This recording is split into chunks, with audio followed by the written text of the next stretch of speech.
At kumustahin natin ang sitwasyon sa National Kidney and Transplant Institute sa Quezon City. Nandun po ang ating mobile journal, Denise Valdesancho. Denise, okay, give us the numbers. Ilang pasyente ang na-admit dyan ng leptospirosis? Lord, as of now, 63 patients are being admitted or currently admitted here at the National Kidney and Transplant Institute, 23 of which are admitted here where I am right now at the hospital's gym and wellness center, which has been temporarily admitted or turned into a ward to handle the surge of the cases of leptospirosis.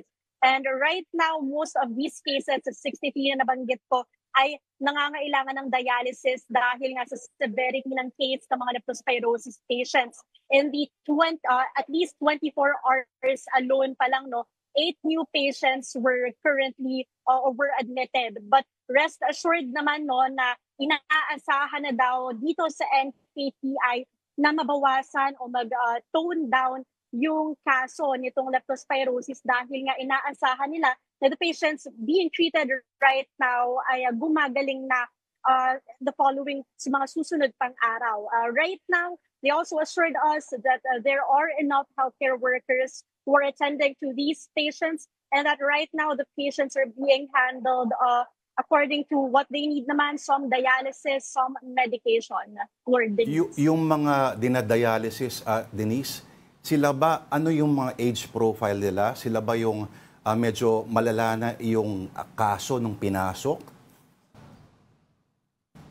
Yes, Lord, most of the 63 patients, 54 dyan ay adults. At yung iba talagang bed na sa kama na lang, kailangan talaga ng severe attention from our healthcare workers and of course from their family.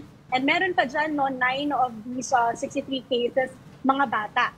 Pero according to the doctor in charge nandito na nakausap natin kanina, they are being attended to, they are being given the care that they need. Mostly nga ay mga hemodialysis patients and meron na rin silang nadi-discharge paunti-unti. Denise, dun sa additional patients that would need dialysis, enough naman ba yung machines? Because we do know na pag nagdadialysis ang pasyente, it takes hours to complete a cycle.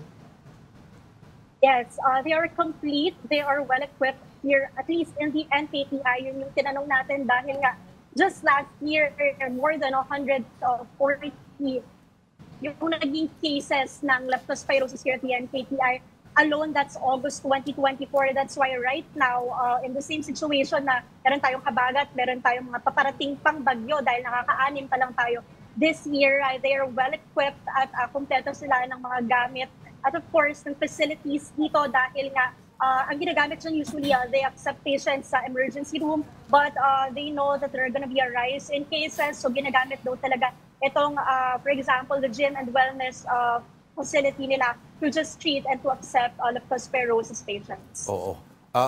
Denise, yung sa gym dyan ba, pag nagkaroon ba ng opening, let's say, or vacancy na kwarto or ward doon sa main building, inililipat sila?